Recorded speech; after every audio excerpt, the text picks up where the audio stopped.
পিরোজপুরবাসীর প্রতি আমার নির্বাচনের সময় একটি ওয়াদা ছিল যে যদি আপনারা আমাকে নির্বাচিত করেন এবং আল্লাহ তাআলার দয়ায় আমি নির্বাচিত হই, তাহলে আমি পিরোজপুরের যে দুর্নীতির কারণে যে রাস্তাগুলির কাজ, নির্মাণ কাজ, সংস্কার কাজ, ব্রিজ, কালভার্টের কাজগুলি বন্ধ ছিল, এগুলি আমরা ইনশাআল্লাহ পুনর্নির্মাণের কাজ শুরু করব এবং একই সাথে আর নতুন নতুন প্রকল্প গ্রহণের মাধ্যমে আমরা পিরোজপুরের উন্নয়নে ভূমিকা রাখবো ইনশাআল্লাহ। তো সেই কথার আলোকেই আমি গত সংসদ অধিবেশন চলাকালে আমি মাননীয় প্রধানমন্ত্রীর সংসদের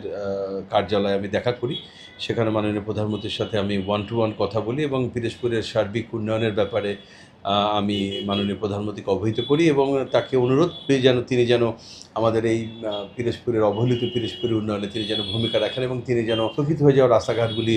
কার্যক্রম তিনি যেন শুরু করার নির্দেশনা দেন। একই সাথে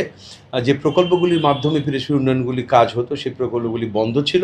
এই বন্ধ হয়ে যাওয়া প্রকল্পগুলি যেন মাননীয় প্রধানমন্ত্রী আবার চালু করার নির্দেশনা দেন। সেই প্রেক্ষিতে মাননীয় প্রধানমন্ত্রী বলেছিলেন যে তিনি আমাকে সংসদ অধিবেশনের পরে একটি সময় দিবেন এবং এরই প্রেক্ষিতে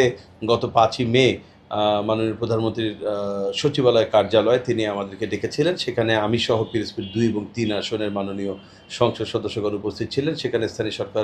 সরকারের মাননীয় প্রতিমন্ত্রী তিনি উপস্থিত ছিলেন, স্থানীয় সরকারের সচিব উপস্থিত ছিলেন, প্রধান প্রকৌশলী এলজিইডি তিনি উপস্থিত ছিলেন। তাদের উপস্থিতিতেই মাননীয় প্রধানমন্ত্রী বিশেষ করে আমার নির্বাচনী এলাকা পিরোজপুর ১ আসনে যে কথাগুলো আমি বলেছি তিনি খুব মনোযোগ দিয়ে শুনেছেন এবং তিনি এই বন্ধ হয়ে যাওয়া রাস্তাগুলি পুনর্নির্মাণের জন্য জরুরি ব্যবস্থা নেওয়ার জন্য নির্দেশনা দিয়েছেন এবং পিরোজপুর ২-৩ আসনের সম্মানিত এমপি মহোদয়গণ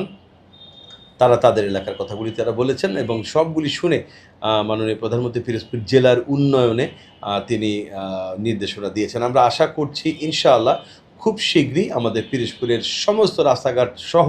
নতুন রাস্তাঘাট নির্মাণ, ব্রিজ কালভার্ট নির্মাণ সহ আমরা সার্বিক উন্নয়নে আমরা আমাদের যে ওয়াদা করেছিলাম সেই ওয়াদাগুলি পূরণ করতে পারবো ইনশাআল্লাহ। এই কারণে আমি পিরোজপুরের সর্বস্তরের জনগণের পক্ষ থেকে মাননীয় প্রধানমন্ত্রীকে ধন্যবাদ জানাচ্ছি, কৃতজ্ঞতা জানাচ্ছি যে তিনি আমাদেরকে সময় দিয়েছেন এবং আমাদের কথাগুলি শুনেছেন এবং পিরোজপুরের উন্নয়নে সকল কাজ করার জন্য তিনি প্রয়োজনীয় নির্দেশনা